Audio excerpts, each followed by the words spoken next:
Hello, it is Mr. Mayor back with you in this year 2020 for the school year.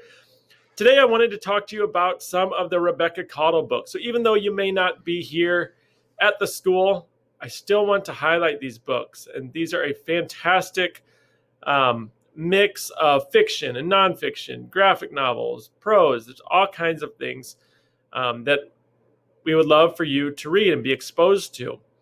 So I'm going to make a couple videos talking about these books. The first five that I talked to you about are coming right at you. First one is Becoming Kareem by Kareem Abdul-Jabbar. Kareem Abdul-Jabbar is one of the greatest basketball players ever to play.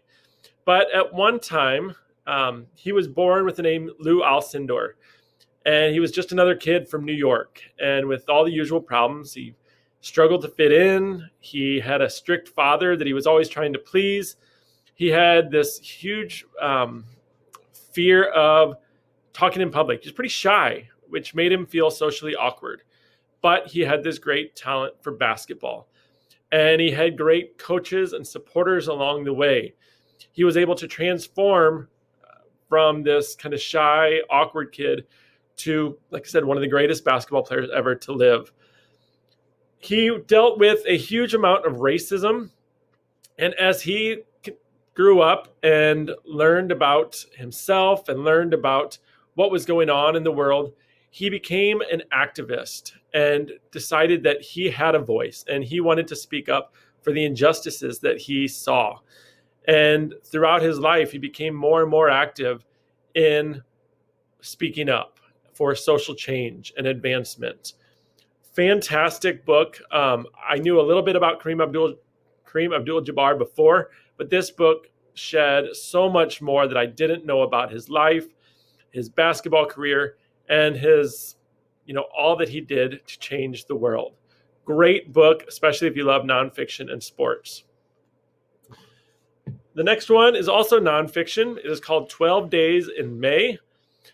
So this takes place in 1961. On May 4th, 1961, a group of 13 black and white civil rights activists launched the Freedom Ride. This was, at this time, there were some laws that were deemed unconstitutional. The Supreme Court said that there shouldn't be segregation on interstate travel between states, and that buses should be segregated. But the farther you went down in the South, these rules weren't always followed. So this group of 13 civil rights activists launched their ride from Washington, D.C., all the way down to the South. And along the way, they encountered all kinds of racism. They encountered violence. They encountered the KKK. And this is it will not take you long. You'll see it's got all kinds of great pictures. And it takes you day by day of each of these 12 days. So it's a fascinating look if you are interested at all about the civil rights movement in the 1960s. The next book, this is fiction. It's called The Parker Inheritance, and it follows kind of the same theme, but it's about a girl named Summer who is off to kind of a terrible start to summer. So 6 months after her parents' divorce, Candace, the main character, and her mom leave Atlanta to spend the summer in South Carolina at her grandmother's old house. And when her grandmother passed away 2 years ago, Candace and her mom kind of struggled to move on. Now in this summer, without any friends, a computer, a cell phone, or a grandmother, Candace is suffering immense loneliness and boredom, and she doesn't know what to do. When she starts rummaging through the attic, she stumbles upon a box of her grandmother's belongings, and she discovers an old letter that details a mysterious fortune buried in Lambert, South Carolina, where they're living, and that it asks Abigail, her grandmother, to find the treasure. So Candace is intrigued by this and wants to know what's up with this letter.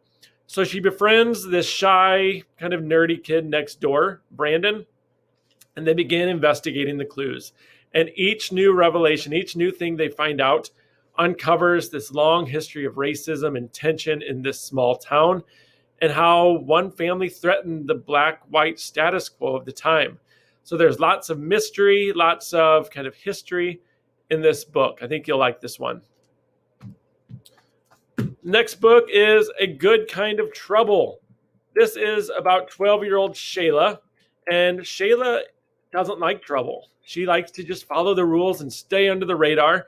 She's in 7th grade with her best friends, but once she gets into junior high, things start to change. Her friends start wanting to hang out with other friends, and Shayla, who is African American, starts feeling different and starts kind of being treated like an outsider. And some people start saying that she's not black enough, which kind of makes her confused.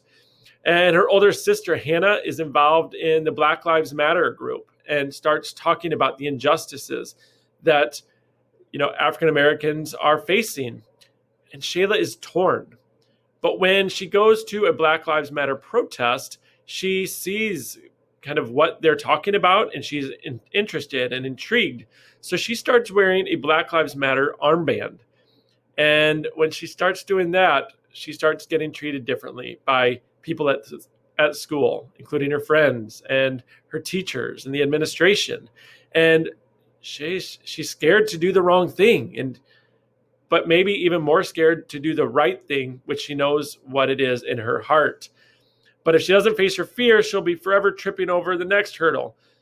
So Shay is kind of figuring out what she wants to fight for and what she stands for.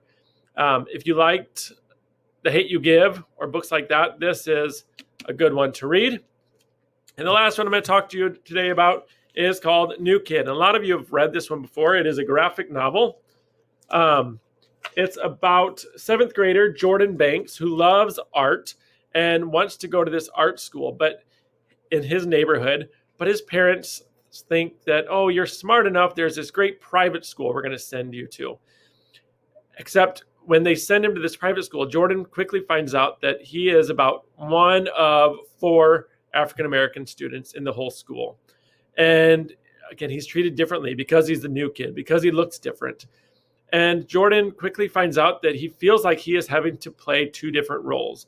One role when he's at home with his buddies, in his own neighborhood, but then he feels like he has to have this whole new persona at school with his other friends and teachers. So he's kind of torn apart and trying to figure out who he really is with this. If you like graphic novels, check out New Kid. All of these are available at the library or your reading teacher. So if you're interested, just send them an email and we can try to get them to you. Enjoy your reading.